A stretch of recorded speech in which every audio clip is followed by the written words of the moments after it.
ആകാശവാണി.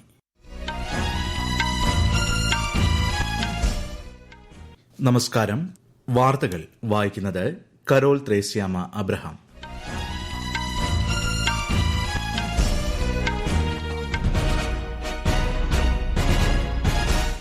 വാർത്തകൾ. രാജ്യത്ത് നാളെ സിവിൽ ഡിഫൻസ് മോക്ക് ഡ്രിൽ. കേരളത്തിൽ മോക്ക് ഡ്രിൽ നാളെ വൈകിട്ട് 4-ന്. പൊതുജനങ്ങൾ നിർദ്ദേശങ്ങൾ ശ്രദ്ധിക്കണമെന്ന് ചീഫ് സെക്രട്ടറി. പഹൽഗാം ഭീകരാക്രമണത്തിന്റെ പശ്ചാത്തലത്തിൽ പ്രധാനമന്ത്രി നരേന്ദ്രമോദി ദേശീയ സുരക്ഷാ ഉപദേഷ്ടാവ് അജിത് ദോവലുമായി ചർച്ച നടത്തി. ഭീകരാക്രമണം സംബന്ധിച്ച് ഇന്ന് ചേർന്ന UN രക്ഷാസമിതി യോഗത്തിൽ പാകിസ്ഥാന് വിമർശനം. തൃശൂരിൽ പൂരാവേശം. വർണ്ണവിസ്മയങ്ങൾ ഒളിപ്പിച്ച കുടമാറ്റം കാണാൻ ജനസാഗരം. നാളെ പുലർച്ചെ വെടിക്കെട്ട്. ആഗോള ബഹിരാകാശ പര്യവേക്ഷണ സമ്മേളനത്തിന് നാളെ ന്യൂഡൽഹിയിൽ തുടക്കമാകും. 2025 ലോകത്തെ ഏറ്റവും വലിയ 4ാമത്തെ സമ്പദ് വ്യവസ്ഥയായി ഇന്ത്യ മാറുമെന്ന് IMF. വാർത്തകൾ വിശദമായി.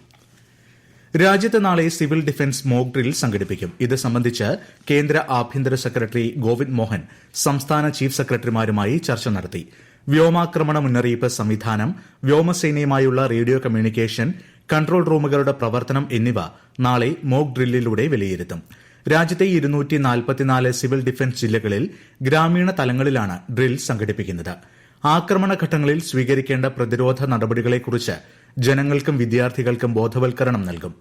രാജ്യത്തുടനീളമുള്ള NCC കേഡറ്റുകൾ മോക്ക് ഡ്രില്ലിൽ പങ്കെടുക്കാൻ പൂർണ്ണ സജ്ജരായതായി NCC director general lieutenant general Gurbirpal Singh പറഞ്ഞു. We are in touch with respective state departments where all there's a requirement of NCC cadets for firefighting, for rescue activities, for assisting in camouflage and other activities. Specific requirement is being indicated, and wherever there has been a requirement in the past, the cadets have always come in service to the nation, and I am very proud of all the efforts which our cadets put in. ആഭ്യന്തര മന്ത്രാലയത്തിന്റെ നിർദ്ദേശപ്രകാരം കേരളത്തിലെ എല്ലാ ജില്ലകളിലും നാളെ mock drill നടക്കും. വൈകിട്ട് 4-നാണ് mock ഡ്രില്ലുകൾ ആരംഭിക്കുക. ഇത് സംബന്ധിച്ച് ചീഫ് സെക്രട്ടറിയുടെ നേതൃത്വത്തിൽ ചേർന്ന യോഗത്തിൽ തയ്യാറെടുപ്പുകൾ വിലയിരുത്തി. പൊതുജനങ്ങൾ മോക്ക് ഡ്രില്ലുമായി സഹകരിക്കണമെന്ന് ചീഫ് സെക്രട്ടറി അഭ്യർത്ഥിച്ചു. മോക്ക് ഡ്രില്ലുമായി ബന്ധപ്പെട്ട നിർദ്ദേശങ്ങൾ പുറത്തിറക്കി. റെസിഡൻസ് അസോസിയേഷനുകളും പഞ്ചായത്തുകളും മോക്ക് ഡ്രിൽ വാർഡന്മാരെ നിയോഗിക്കണം. സ്കൂളുകളിലും ബേസ്മെന്റുകളിലും കമ്മ്യൂണിറ്റി ഹാളുകളിലും മറ്റ് പ്രധാന ഇടങ്ങളിലും പ്രഥമ ശുശ്രൂഷ കിറ്റുകൾ തയ്യാറാക്കണം.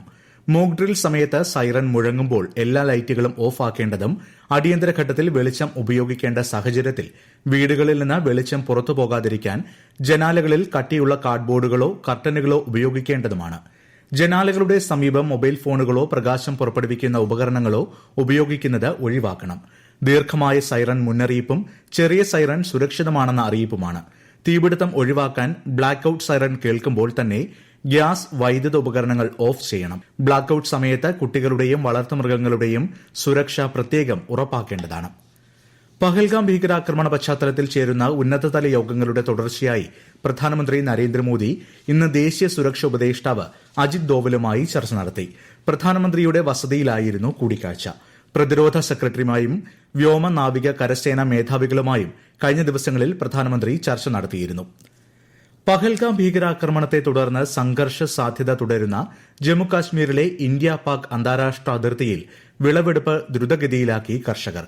വിളവെടുപ്പ് പ്രക്രിയ വേഗത്തിലാക്കാൻ ഭരണകൂടം അധിക കൊയ്ത്ത് യന്ത്രങ്ങൾ സജ്ജമാക്കി. അതിർത്തിയിൽ നിന്ന് 5 കിലോമീറ്ററിനുള്ളിൽ താമസിക്കുന്ന ആയിരക്കണക്കിന് കുടുംബങ്ങളാണ് ആശങ്കയിൽ കഴിയുന്നത്.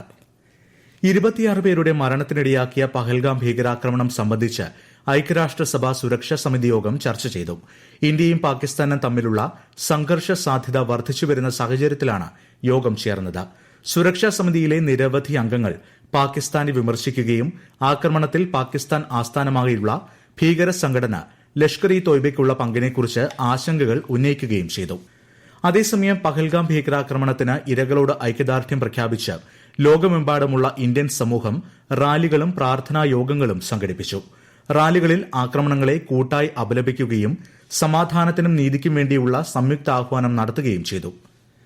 ഇന്ത്യയുടെ ബഹിരാകാശ ആഴക്കടൽ പര്യവേക്ഷണ ദൌത്യങ്ങളിൽ 2026 ഒരു നാഴികകല്ലായിരിക്കുമെന്ന് കേന്ദ്ര സഹമന്ത്രി ജിതേന്ദ്ര സിംഗ്. നാവികസേനയുടെ സേവനം കൂടി ഉൾപ്പെടുത്തി ഗഗൻയാൻ ദൌത്യത്തിന്റെ വിജയം ഉറപ്പാക്കുമെന്ന് അദ്ദേഹം ന്യൂഡൽഹിയിൽ മാധ്യമങ്ങളോട് പറഞ്ഞു.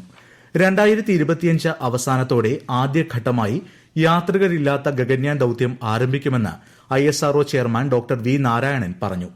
ആഗോള ബഹിരാകാശ പര്യവേക്ഷണ സമ്മേളനത്തിന് നാളെ ന്യൂഡൽഹിയിൽ തുടക്കമാകുമെന്നും അദ്ദേഹം അറിയിച്ചു. ഈ വാർത്തകൾ ആകാശവാണിയിൽ നിന്ന്. ആകാശവാണി വാർത്തകളും വാർത്താ അധിഷ്ഠിത പരിപാടികളും all India radio news Thiruvananthapuram YouTube ചാനലിലും @all India radio news Thiruvananthapuram Facebook പേജിലും AIR ന്യൂസ് _ തിരുവനന്തപുരം ഇൻസ്റ്റഗ്രാം അക്കൌണ്ടിലും @AIR ന്യൂസ് _TVM X ഹാൻഡിലും ലഭ്യമാണ്. രണ്ടാം വട്ടവും ഓസ്ട്രേലിയൻ പ്രധാനമന്ത്രിയായി തെരഞ്ഞെടുക്കപ്പെട്ട ആന്റണി ആൽബനീസിനെ ഫോണിൽ വിളിച്ച് അഭിനന്ദിച്ച് പ്രധാനമന്ത്രി നരേന്ദ്രമോദി. ഇരു രാജ്യങ്ങൾക്കുമിടയിലെ തന്ത്രപ്രധാന പങ്കാളിത്തം ശക്തിപ്പെടുത്തുന്നതിനുള്ള പ്രതിജ്ഞാബദ്ധത ഇരു നേതാക്കളും വ്യക്തമാക്കി. ഈ വർഷം ഇന്ത്യ ആതിഥേയത്വം വഹിക്കുന്ന ക്വാഡ് ഉച്ചകോടിയുടെ ഭാഗമായി രാജ്യം സന്ദർശിക്കാൻ ശ്രീ മോദി ഓസ്ട്രേലിയൻ പ്രധാനമന്ത്രിയെ ക്ഷണിച്ചു. ഇന്ത്യയും യുകെയും സ്വതന്ത്ര വ്യാപാര കരാറിൽ ഒപ്പുവച്ചു. ഇന്ന് യുകെ പ്രധാനമന്ത്രി കെയർ സ്റ്റാർമറുമായി സംസാരിച്ച പ്രധാനമന്ത്രി നരേന്ദ്രമോദി കരാറിനെ ചരിത്രപരമെന്ന് വിശേഷിപ്പിച്ചു. ഇന്ത്യ യുകെ സമഗ്ര തന്ത്രപര പങ്കാളിത്തം ആഴത്തിലാക്കാനും ഇരു സമ്പദ് വ്യവസ്ഥകളെയും ഉത്തേജിപ്പിക്കാനും കരാർ വഴിയൊരുക്കുമെന്ന് പ്രധാനമന്ത്രി സമൂഹമാധ്യമത്തിൽ കുറിച്ചു. തൃശൂരിൽ പൂരാവേശം ഉച്ചസ്ഥായിയിൽ. വർണ്ണവിസ്മയങ്ങൾ ഒളിപ്പിച്ച കുടമാറ്റം കാണാൻ ജനസഹസ്രങ്ങളാണ് ശക്തന്റെ തട്ടകത്തിൽ എത്തിയത്. പുലർച്ചെ 3 മണിക്കാണ് പൂരപ്രേമികൾ കാത്തിരിക്കുന്ന വെടിക്കെട്ട്. കൂടുതൽ വിവരങ്ങളുമായി ആകാശവാണി തൃശൂർ ജില്ലാ പ്രതിനിധി ഭരിത പ്രതാപ്. വർണ്ണവൈവിധ്യങ്ങൾ നിറഞ്ഞ ബഹുവർണ്ണ കുടകൾ ഒന്നൊന്നായി വിരിയുമ്പോൾ അതിലേറെ കൌതുകവും ആവേശവുമാണ് കാണികളിൽ നിറഞ്ഞു വന്നിരുന്നത്. ഇതുവരെ കാണാത്ത അത്ര ജനലക്ഷങ്ങളാണ് ഇന്ന് ശക്തന്റെ തട്ടകത്തിൽ എത്തിച്ചേർന്നിരിക്കുന്നത്. ഒരു സൌഹൃദ മത്സരം കണക്കെ മാറി മാറി കുടകൾ വിരിയുമ്പോൾ ഒരു പൂരക്കാലത്തിന്റെ നിറമാർന്ന ഓർമ്മകളാണ് ഓരോ പൂരപ്രേമികളുടെ മനസ്സിലും നിറയുന്നത്. ഇനി അടുത്ത പൂരത്തിന് കാണാമെന്ന ഉറപ്പോടെ ഇരു ഭഗവതിമാരും ഉപചാരം ചൊല്ലി പിരിയുന്നതോടെ നാളെ പൂരം സമാപിക്കും. 2025 ലോകത്തെ ഏറ്റവും വലിയ 4ാമത്തെ സമ്പദ്വ്യവസ്ഥയായി ഇന്ത്യ മാറുമെന്ന് IMF പുറത്തിറക്കുന്ന വേൾഡ് എക്കണോമിക് ഔട്ട്ലുക്ക് റിപ്പോർട്ട് അനുസരിച്ച് അടുത്ത 2 വർഷം 6% വളർച്ച സ്വന്തമാക്കാൻ സാധ്യതയുള്ള ഏക രാജ്യമാണ് ഇന്ത്യ. 2028ഓടുകൂടി ജർമ്മനിയെ മറികടന്ന് ലോകത്തെ ഏറ്റവും വലിയ 3ാമത്തെ സമ്പദ്വ്യവസ്ഥയായി രാജ്യം മാറുമെന്നും റിപ്പോർട്ടിൽ പറയുന്നു. ഖേലോ ഇന്ത്യ യൂത്ത് ഗെയിംസ് ബീഹാറിൽ പുരോഗമിക്കുന്നു. നിലവിൽ മെഡൽ പട്ടികയിൽ 5 സ്വർണവുമായി രാജസ്ഥാനാണ് മുൻപിൽ. ഗെയിംസിന്റെ 3ാം ദിനമായി ഇന്ന് നടന്ന ആൺകുട്ടികളുടെ 1 കിലോമീറ്റർ ടൈം ട്രയൽ ഇനത്തിൽ രാജസ്ഥാന്റെ ആദിത്യ ജഖർ സ്വർണ്ണ മെഡൽ നേടി. ആൺകുട്ടികളുടെ ടീം സ്പ്രിന്റ് ഇനത്തിൽ ജാർഖണ്ഡിനാണ് സ്വർണ്ണ മെഡൽ. IPL ക്രിക്കറ്റിൽ ഇന്ന് മുംബൈ ഇന്ത്യൻസ് ഗുജറാത്ത് ടൈറ്റൻസ് പോരാട്ടം. ടോസ് നേടിയ ഗുജറാത്ത് ഫീൽഡിംഗ് തെരഞ്ഞെടുത്തു. രാജ്യത്തെ ഓഹരി വിപണികളിൽ നഷ്ടം. ഇന്ന് ബോംബെ ഓഹരി സൂചിക സെൻസെക്സ് 156 പോയിന്റ് ഇടിഞ്ഞ് 80,641ലും ദേശീയ ഓഹരി സൂചിക നിഫ്റ്റി 82 പോയിന്റ് നഷ്ടത്തിൽ 24,380ലും വ്യാപാരം അവസാനിപ്പിച്ചു. സ്വർണ്ണവില കൂടി. പവന് 2,000 രൂപ കൂടി 72,200 രൂപയും ഗ്രാമിന് 9,025 രൂപയുമാണ് ഇന്നത്തെ വില. ആസ്മ നിയന്ത്രിക്കുന്നതിന് നേരത്തെയുള്ള രോഗനിർണയവും ശരിയായ ചികിത്സയും പ്രധാനമാണെന്ന് കേന്ദ്ര ആരോഗ്യമന്ത്രി JP നഡ്ഡ. മെയ് മാസത്തിലെ ആദ്യ ചൊവ്വാഴ്ചയാണ് ലോക ആസ്മ ദിനമായി ആചരിക്കുന്നത്. ശ്വസന രോഗത്തിന്റെ ലക്ഷണങ്ങൾ അവഗണിക്കരുതെന്ന് ആരോഗ്യ കുടുംബക്ഷേമ സഹമന്ത്രി അനുപ്രിയ പട്ടേൽ അഭ്യർത്ഥിച്ചു. 4 ആഴ്ചയ്ക്കുള്ളിൽ മഹാരാഷ്ട്ര തദ്ദേശ തെരഞ്ഞെടുപ്പിനുള്ള വിജ്ഞാപനം പുറപ്പെടുവിക്കാൻ സംസ്ഥാന തെരഞ്ഞെടുപ്പ് കമ്മീഷന് നിർദ്ദേശം നൽകി സുപ്രീംകോടതി. OBC സംവരണം സംബന്ധിച്ച വ്യവഹാര നടപടികളെ തുടർന്ന് 2022 മുതൽ മഹാരാഷ്ട്രയിൽ തദ്ദേശ തെരഞ്ഞെടുപ്പ് അനിശ്ചിതത്വത്തിൽ തുടരുകയാണ്. 4 മാസത്തിനുള്ളിൽ തെരഞ്ഞെടുപ്പ് നടപടികൾ പൂർത്തീകരിക്കണമെന്നും കോടതി നിർദ്ദേശിച്ചു. 2024-25 സാമ്പത്തിക വർഷത്തിൽ രാജ്യത്തെ ഡിജിറ്റൽ പണമിടപാടുകളിൽ റെക്കോർഡ് വളർച്ചയുമായി UPI QR കോഡ് ഇടപാടുകൾ. മുൻ സാമ്പത്തിക വർഷത്തെ അപേക്ഷിച്ച് 91.5% വളർച്ചയാണ് ഉണ്ടായത്. മാർച്ചിൽ 24.77 ലക്ഷം കോടി രൂപയുടെ UPI ഇടപാടുകളാണ് രാജ്യത്ത് നടന്നത്. പ്രധാന വാർത്തകൾ വീണ്ടും. രാജ്യത്ത് നാളെ സിവിൽ ഡിഫൻസ് മോക്ക് ഡ്രിൽ. കേരളത്തിൽ മോക്ക് ഡ്രിൽ നാളെ വൈകിട്ട് 4-ന്. പൊതുജനങ്ങൾ നിർദ്ദേശങ്ങൾ ശ്രദ്ധിക്കണമെന്ന് ചീഫ് സെക്രട്ടറി. പഹൽഗാം ഭീകരാക്രമണത്തിന്റെ പശ്ചാത്തലത്തിൽ പ്രധാനമന്ത്രി നരേന്ദ്രമോദി ദേശീയ സുരക്ഷാ ഉപദേഷ്ടാവ് അജിത് ഡോവലുമായി ചർച്ച നടത്തി. ഭീകരാക്രമണം സംബന്ധിച്ച് ഇന്ന് ചേർന്ന UN രക്ഷാസമിതി യോഗത്തിൽ പാകിസ്ഥാന് വിമർശനം. തൃശൂരിൽ പൂരാവേശം. വർണ്ണവിസ്മയങ്ങൾ ഒളിപ്പിച്ച കുടമാറ്റം കാണാൻ ജനസാഗരം. നാളെ പുലർച്ചെ വെടിക്കെട്ട്. ആഗോള ബഹിരാകാശ പര്യവേക്ഷണ സമ്മേളനത്തിന് നാളെ ന്യൂഡൽഹിയിൽ തുടക്കമാകും.